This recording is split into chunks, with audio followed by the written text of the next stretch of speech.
আসসালামু আলাইকুম, সকলকে স্বাগত জানাচ্ছি। আমি আহসান উদ্দিন নোমান। আজকে ফ্রিল্যান্সিং জানা অজানার ষষ্ঠ পর্বে আপনাদের সকলকে স্বাগত জানাচ্ছি। তাই ভিডিওটি শেষ পর্যন্ত দেখবেন। আজকের এই ভিডিওটিতেও 6টি প্রশ্ন থাকছে এবং 6টি প্রশ্নের চেষ্টা করবো যথাযথ উত্তর দেওয়ার জন্য, আশা করি ইনশাআল্লাহ। আর যারা এখন পর্যন্ত আমাদের এই চ্যানেলটিতে সাবস্ক্রাইব করেনি, অবশ্যই সাবস্ক্রাইব করে পাশে থাকবেন। পাশে থাকা বেল আইকনটিতে ক্লিক করবেন যাতে করে নতুন কোনো ভিডিও দেওয়ার সাথে সাথে আপনারা ভিডিও দেখে উপকৃত হতে পারেন। প্রথম প্রশ্ন সেটি হচ্ছে যে আমাকে একজন সফল ফ্রিল্যান্সার হতেই হবে, ঠিক আছে, কিন্তু মাঝে মাঝে মনে হয় আমি আসলেই কতটা পারবো, মানে আমি কি সফল হতে পারবো, বিষয়টা এরকম আর কি। এই বিষয় থেকে কিভাবে বের হয়ে শতভাগ বিশ্বস্ততা নিয়ে নিজের উপর কনফিডেন্স নিয়ে কাজ করতে পারি, একটু যদি পরামর্শ দিতেন। এই টাইপের একটি প্রশ্ন। সর্বপ্রথম যে বিষয়টি সেটা হচ্ছে যে আপনাকে একজন সফল ফ্রিল্যান্সার হতে হবে, এটা এই মাথায় ঢুকায় নিতে হবে আপনাকে, ঠিক আছে। আর একজন সফল ফ্রিল্যান্সার হতে গেলে আপনাকে যে বিষয়টি করতে হবে সেটা হচ্ছে যে আপনাকে আগে কাজ জানতে হবে। কাজ জানার পরে ফ্রিল্যান্সিং যারা করে অথবা অনলাইনে যারা সাপোর্ট দেয় তাদের কাছ থেকে পরামর্শ নিতে হবে, অথবা তাদের মেন্টরিং নিতে হবে, দেন আপনি একজন সফল ফ্রিল্যান্সার হতে পারবেন। তবে একটি কথা মনে রাখবেন, 95% বিষয়টা আপনার উপর ডিপেন্ড করবে, আর 5% হয়তো যে আপনাকে শিখাবে, যে আপনাকে মেন্টরিং করবে, শুধুমাত্র তার উপর ডিপেন্ড করবে আপনাকে একটা সঠিক গাইডলাইন দিয়ে, ঠিক আছে। আর মাঝে মাঝে অনেক সময় মনে হবে যে এটা আসলে আমি পারবো কি পারবো না, এটা আপনার পুরা মাইন্ডের উপর ডিপেন্ড করবে, আপনার মাইন্ডটাকে আপনি কিভাবে নিচ্ছেন। এটা একটা সুন্দর সিস্টেম হতে পারে, সেটা হচ্ছে যে আপনি নির্দিষ্ট একটা টাইম বান্ডেল করে নেবেন যে আমি 6 মান্থ এটার প্রতি প্রচুর পরিমাণ সময় ইনভেস্ট করবো, অথবা 5 আওয়ার 6 আওয়ার 10 আওয়ার করে টাইম স্পেন্ড করবো। স্পেন্ড করার পর এখন 2 মাস পরে যদি আপনি একটা ফলাফল পেতে চান, সেটা কিন্তু এক প্রকার বোকামি হবে। আপনি 6 মাস যেহেতু আপনি বেঁধে নিয়েছেন, সো 6 মাস পর্যন্ত আপনি অপেক্ষা করবেন। 6 মাসের পরে কিছু না কিছু আপনি পেয়ে যাবেন। যদি সফল হন, সফলতা পেয়ে যাবেন। যদি ব্যর্থ হন, কেন ব্যর্থ হয়েছেন সেই জিনিসটা আপনি বের করতে পারবেন। আশা করি বুঝতে পেরেছেন। শতভাগ বিশ্বস্ততার সম্পূর্ণটা আপনার উপর ডিপেন্ড, পার্সোনাল মেন্টালিটির উপর ডিপেন্ড করছে, আপনার উপর ডিপেন্ড করছে যে আসলে শতভাগ বিশ্বস্ততা আপনার কতটুকু আছে, যে আসলে আপনি এটা পারবেন কি পারবেন না। এটা নিজেকেই যদি গুছিয়ে নিতে পারেন তাহলে আমার কাছে মনে হয় এটা আপনার কাছে একেবারে ইজি হয়ে যাবে। আচ্ছা, দ্বিতীয় নম্বর প্রশ্ন সেটা হচ্ছে যে ফ্রিল্যান্সারদের স্বাস্থ্য সচেতনতা সম্পর্কে একটু পরামর্শ চাই। ফ্রিল্যান্সারদের স্বাস্থ্য সচেতনতা খুবই গুরুত্বপূর্ণ একটি বিষয়, কারণ প্রচুর পরিমাণ টাইম বসে থাকতে হয়। এই জন্য আমার কাছে মনে হয় খালি পেট না রাখা, তারপর বেশি বেশি পানি খাওয়া, বিশেষ করে যখন বেশি সময় বসে থাকবেন বেশি বেশি পানি খাওয়া, একটু পর পর 2-1 মিনিটের জন্য 5 মিনিটের জন্য একটু হাঁটাচলা করা, তারপর যদি আবদ্ধ ঘর থাকে তাহলে গ্রিন কোনো কিছু রাখা, যেটাতে চোখের যে ইয়েগুলো আছে এগুলো যেন মানে সবুজের দিকে তাকালে যেন চোখের পাওয়ার যেটা আছে এটা যেন ম্যানেজ করতে পারে।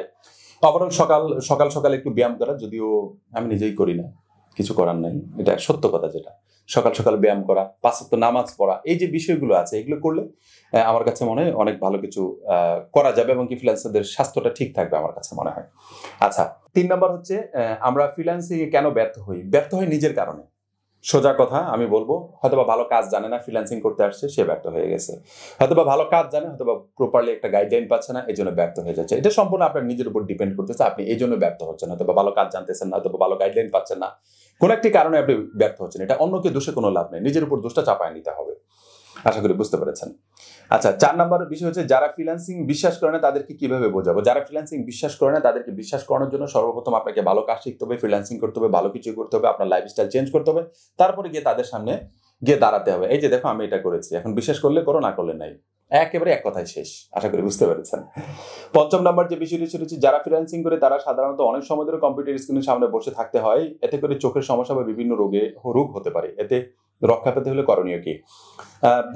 আমি মোটামুটি বলতে পারেন যে 15 বছরের বেশি সময় ধরে কম্পিউটারের সামনে কন্টিনিউ বসে থেকে কাজ করি, ঠিক আছে। সেই জায়গা থেকে আমার কাছে মনে হয় যে এটা স্বাভাবিক হতেই পারে, বাট আমার চোখে আজও আলহামদুলিল্লাহ কোনো সমস্যা নাই।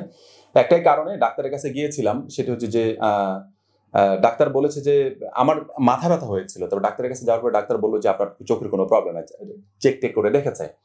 তা আমি বললাম যে যাদের চোখের সমস্যা তাদের কি করতে পারে। তারা বললো যে প্রত্যেক দিন আপনারা গরম দুধ খাবেন রাতের বেলা, মানে একেবারে অতিরিক্ত গরম না, কুসুম গরম টাইপের দুধ খাবেন। এই দুধের মধ্যে যে জিনিসগুলো আছে এটা শরীরের হাড়ের থেকে শুরু করে আরো অন্যান্য যে জিনিসগুলো আছে, ছোট মাছ খাবেন, এই ধরনের অনেক কিছু দিয়েছে। এই ধরনের বিষয়গুলো একটু ম্যানেজ করলে আমার কাছে মনে হয়, আর ভালো ডিসপ্লে ব্যবহার করলে, মানে মনিটর ডিসপ্লে ব্যবহার করলে আমার কাছে মনে হয় অনেক ভালো কিছু এখান থেকে একটা ভালো রেজাল্ট পাওয়া যাবে। মানে চোখের যে সমস্যাটুকু এটা হবে না। আর এটা নিজের অনেক খাবার দাবারের উপর ডিপেন্ড করে, ডাক্তাররা বলেছেন আর কি। আশা করি বুঝতে পেরেছেন।